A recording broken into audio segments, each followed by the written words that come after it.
নবরাত্রি উৎসবের অষ্টম দিনে মা দুর্গার ৯ স্বরূপের মধ্যে দেবীর অষ্টম স্বরূপ মা মহাগৌরীর পূজা করা হয়। কথা প্রসঙ্গে মা মহামায়া শৈলপুত্রী রূপে জন্মগ্রহণ করেছিলেন গিরিরাজের ঘরে এবং শিব প্রাপ্তির জন্য হাজার হাজার বছর ধরে তপস্যা করেছিলেন ব্রহ্মচারিণী রূপে। এর ফলে দেবীর দেহ জীর্ণ শীর্ণ হয়ে যায়। দেবীর এই কঠোর তপস্যা দেখে স্বয়ং ব্রহ্মাদেব দেবীকে বর দেন যে সঠিক সময় তিনি শিবকে পতিরূপে পাবেন। এই আশীর্বাদ করে ব্রহ্মাদেব অন্তর্ধান হলেন। এরপরেও দেবী ধ্যানমগ্ন অবস্থায় শিবের নাম জপ করতে থাকেন শিব দর্শনের প্রতীক্ষায়। অবশেষে মহাদেব দেবীকে দর্শন দিলেন।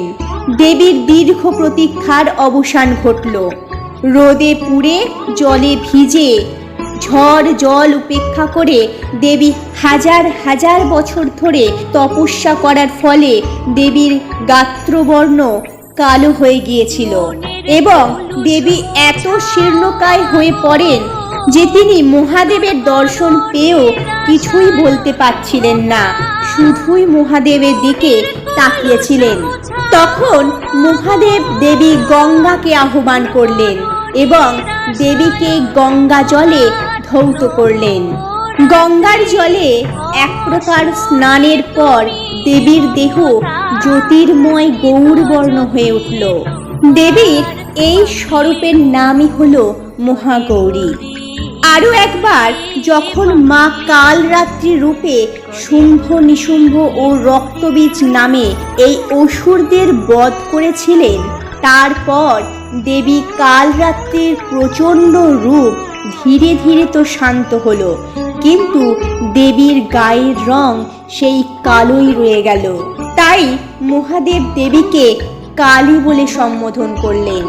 দেবী মনে মনে ভাবলেন যে পার্বতী, উমা, গৌরী এসব নামে না ডেকে প্রাণনাথ আমায় কালী বলে সম্বোধন করলেন, তবে কি তিনি এবার থেকে আমায় কালী বলেই ডাকবেন? একটু চিন্তিত হয়ে পড়লেন। এ ঠিক যেন পরবর্তী কোনো ঘটনার পূর্বরাগের সূচনা হলো। যাই হোক, দেবী পূর্বের গাত্রবর্ণ ফেরত পেতে ব্রহ্মাদেবের তপস্যা শুরু করলেন। তপস্যায় ব্রহ্মাদেব প্রসন্ন হয়ে দেবী মাকে বললেন যে হিমালয়ে অবস্থিত মানস সরোবরে স্নান করতে। দেবী মা তাই করলেন। তিনি ব্রহ্মাদেবের কথা মতো মানস সরোবরে স্নান করা মাত্রই মায়ের দেহ থেকে কালো রং উঠে আলাদা হয়ে গেল, আর সেই কালো বর্ণ এক স্ত্রী রূপ ধারণ করল। তিনি দেবী মায়েরই এক স্বরূপ, তার নাম দেবী কৌশিকী। পরে দেবী কৌশিকী শুম্ভ নিশুম্ভকে বধ করেছিলেন। এইভাবেই দেবী মা তার পূর্ববর্ণ ফিরে পেলেন তথা দেবী মহাগৌরীর রূপ পুনরায় ধারণ করলেন।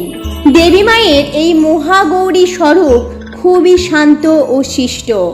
দেবীর এই স্বরূপকে অষ্টম বর্ষিয়া বলে মনে করা হয়।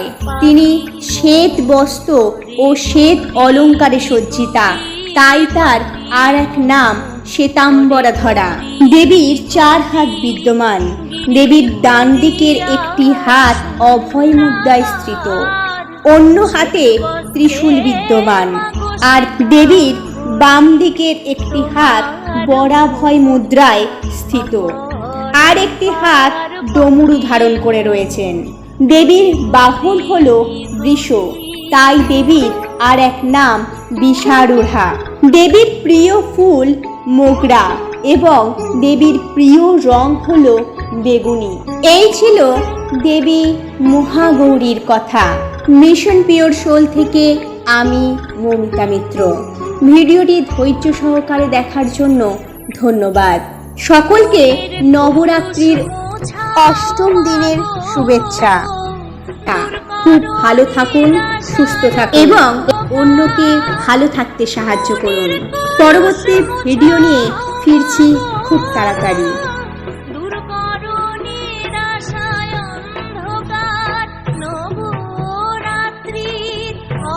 প্রশ্ন